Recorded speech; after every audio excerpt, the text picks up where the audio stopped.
So a while ago, I recorded a video about a tango called Santa Milonguita, and I described that song as being nostalgic and maybe also with a bit of melancholy in it. And that's actually a very common theme in tango music and tango lyrics, like a combination of nostalgia and melancholy. So both are very much present in the music. But then when I posted that video, someone who's very knowledgeable about tango actually told me, Lucas, it's your interpretation that it's nostalgic. For me, it's happy. It sounds happy. And I kind of understand what I mean, but I would still maintain that it's mostly a nostalgic song based on the lyrics. Even though, of course, if you listen to the music, you can have a different interpretation of it, and you can even interpret the lyrics in a different way. I mean, this is art. It's about art, so it's not about science. So that's what I just want to say before I make some comments about a really, really beautiful song that I want to share today. And this song is called Caserón de tejas. So that's like an old big house or a big house. In the lyrics, it's like an old traditional house of a certain neighborhood, Belgrano, with a tiled roof. So with roof tiles on it. This is actually not really that much of a common sight in Buenos Aires. So in some countries, like mine, a lot of houses have tile roofs. But in Buenos Aires, in Argentina, I think it really evokes a certain kind of image. And in the lyric itself, this house is a metaphor for a lost youth. So a childhood that is long ago and is looked upon with fondness, with nostalgia, but also with a certain melancholy of things of Buenos Aires that have disappeared because of the rise of modernity. And for example, these houses getting replaced by more modern buildings, just as a lot of them have gotten replaced after the golden age of tango. So after actually golden age of tango for me is between 1935 and 1945, more or less. So in the 60s, a lot of these houses were actually demolished. So they put high rises there, and the face of the whole neighborhood changed. And this is very common in Buenos Aires, where the laws for protecting buildings are not as good as they are, for example, in Europe or in my country at least. So they've really demolished a lot of old homes that are not like really monuments, so they're not special enough to be like the most famous sites of the city. Of course, they would not really demolish those. At least I hope they don't. They have demolished some in the past, so that's very, very tragic. But a lot of these like not really famous sites, they are lost because nobody maintains them and there's no protection. It's quite sad. So that's the backdrop of this lyric. It's actually common in tango. There are quite a lot of tangos that describe a Buenos Aires of the past, that it was actually like a Buenos Aires of the past before the big days of tangos when these lyrics were written. So nostalgia is a very fundamental part of tango music, and sometimes it can be about neighborhoods and buildings, and sometimes it's about certain characters of the like the suburbs, or like the rough areas of towns, like street fighters or even prostitutes. It can be quite varied. And I really want to make a video about this song because I absolutely love this vals. And like the title of my video says, like every time I hear this vals, just the first few notes, it makes me so emotional. And the reason really why I want to share this and want to talk about this is because there can be a gap sometimes between, for example, people here in Europe or the US or wherever in the world, people who don't speak Spanish. I do speak Spanish, but a lot of people don't, and they have no idea what the music is about. Sometimes they may look it up, like the more diligent students, so to say, they may actually study the lyrics, but usually I think most people don't really understand what the music is about. And of course, the beauty of music is that even though you may not speak the language, you can actually still understand what the music is about, because the music is international, right? Like anyone can understand an instrument, even though you may not get the full um, for example, if you don't know anything about tango and you listen to tango, you may not have the context that advanced dancers have about this music, so they may not recognize it as well, and they may be really obsessed with a like a tuba tango interpretation of a famous song that we don't really like, but a beginner may. So that's just how it works. But generally, I would say people who don't speak Spanish, they miss a lot in this music because they don't hear what it's about in the sense of lyrics, and the lyrics also they come together with the music to explain, like there's a story in a tango, so you need to understand the lyrics to some extent to really appreciate what tango is about, what we actually dance to. And this song, this song has a relatively original topic, as it describes like a kind of a lost youth and a happy childhood in traditional neighborhood setting where the kids would play on the sidewalk, just a life of the past, a more simple life. So there's a sense of longing in this lyric, and just the way this beautiful childhood is described is just as unique to me as the sound of this vals itself. So again, the sound of the vals is really international, but this lyric, if you don't speak Spanish, you'll have to put in some more work to understand it. So let's just listen to what happens in the music.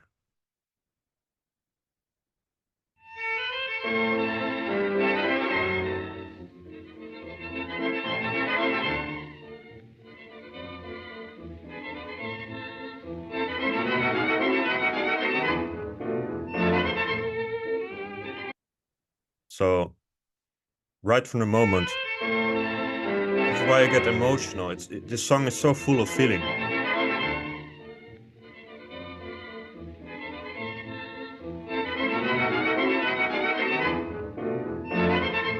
Violin, very sad, kind of nostalgic violin. It can also be a happy reminiscence of the past, of your childhood.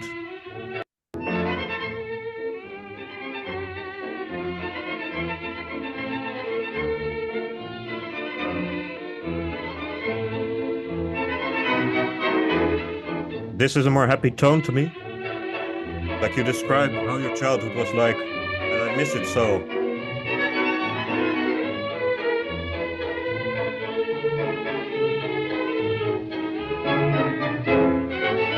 Bandoneon. So it's actually a quite cheerful sounding vals. Pam pam, start of singing. So you can actually rebel in the comments to say this is not nostalgic at all. It's just happy. But let's look at the lyrics for that. One thing I want to say about the beginning. Maybe just for people who are interested in DJing as well. Laurenz is actually a relatively difficult orchestra to dance to. So opinion alert probably, but like people will disagree probably with everything I say at some point. But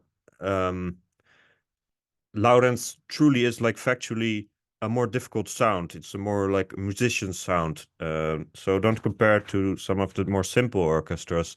And I think this vals is a really nice vals. Like Laurenz vals is really nice, but it also has a bit of a more complicated structure for dancing. So, for example, if I'm as a DJ, if I start playing and I see a bunch of beginners dancing in front of me, I'm not like, yeah, let's play Laurenz. I mean, there are some more simple Laurenz songs or more famous Laurenz songs, like with Podestà, that you can easily play. But with valses like this, I would be more hesitant and I would play somewhat simpler valses like D'Arienzo, Biaggi, Tanturi, whatever. That being said, what I find really interesting about the sound of this waltz is that it's like the volume is constantly changing in intensity. So maybe if I can imitate that.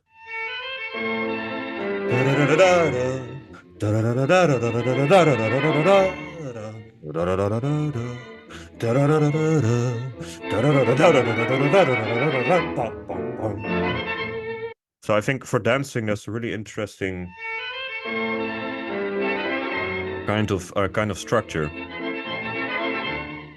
because it's like you feel like the valves bouncing in certain directions. It's softer.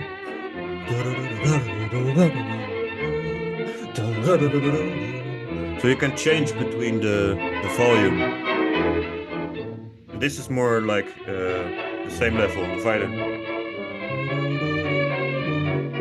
But then, like it comes back with the bandoneons.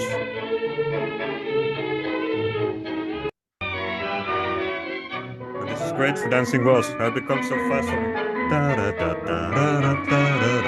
full of energy. Bum, bum. Barrio de Belgrano, Caserón de Barrio de Belgrano, Caserón de Tejas.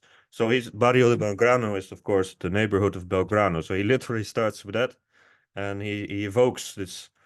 It's almost like he literally speaks to this old big house with a tiled roof, and then like I'm not gonna translate like every line in this because then the video becomes too long, and I would need to really write a translation to do everything properly. But essentially, to talk about the story, he talks to his sister, and is not even sure in this lyric if she's still alive, because the author of this, the lyricist, the poet, is old, like they usually are, and then they reflect on the past. And but he talks about to his sister, which is not it's not very common in tango lyrics. It's an interesting perspective. Like he talks to his to his sister to talk about how happy their childhood was in this old house, in this big house in Belgrano, where they would play on the sidewalk.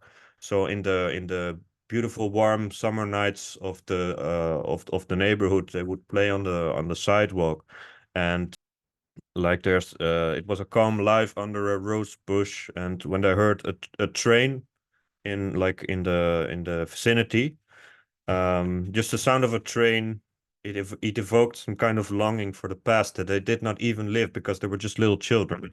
It's a lyric like this. It's full of these images, full of imagery. And then the next line. tejas. ¿Te acordás, hermana, de las tibias noches sobre la vereda? Cuando un tren Very nice cercano soft nos voice. dejaba He viejas, has some tierra sadness in him, señoranza I bajo la think, templanza my suave del opinion. rosal. Todo fue tan simple, claro como el cielo, bueno como el cuento que en las dulces siestas nos contó el abuelo, cuando en el pianito de la sala oscura.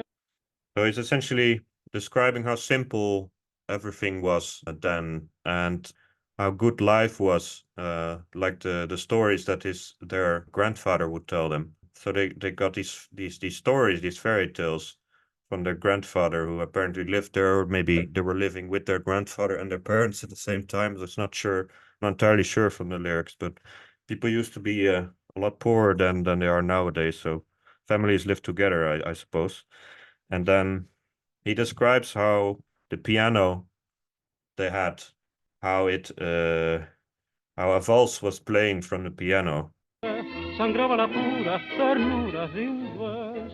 Revivió, revivió. Revivió en las voces dormidas del piano. And now this is very interesting.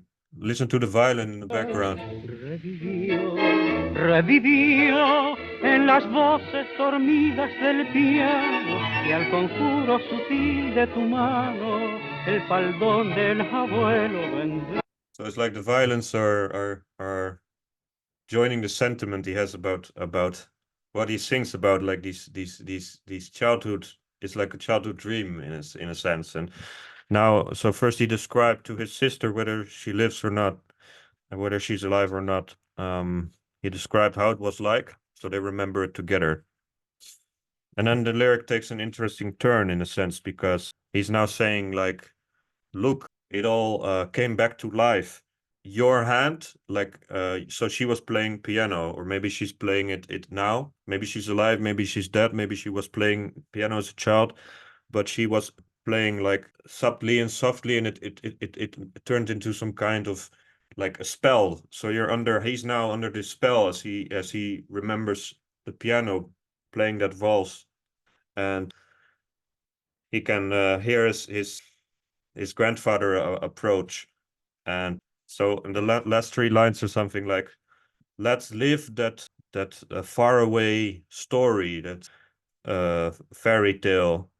And as a child, we were like having we were telling each other these stories, these mysteries, like children do. And then mom broke this dream by calling our names, for example, because they had to leave or because it was dinner. But nos llama mamá, so that's what it ends with. Viviremos el cuento Listen to the violin. lejano, How much el feeling there is in this faldón music. del abuelo vendrá. Llámalo, llámalo, viviremos el cuento lejano, que en aquel caserón de Belgrano, venciendo al arcano, nos llaman mamá.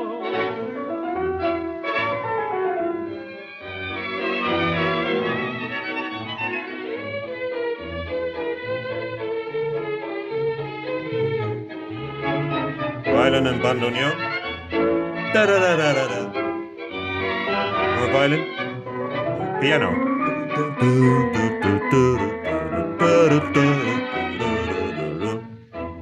And then you think, sometimes people, when you play this, sometimes people think it ends.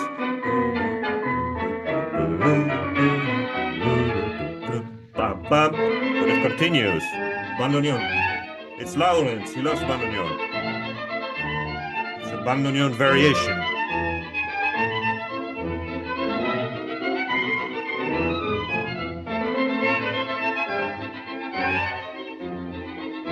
So much feeling in this music.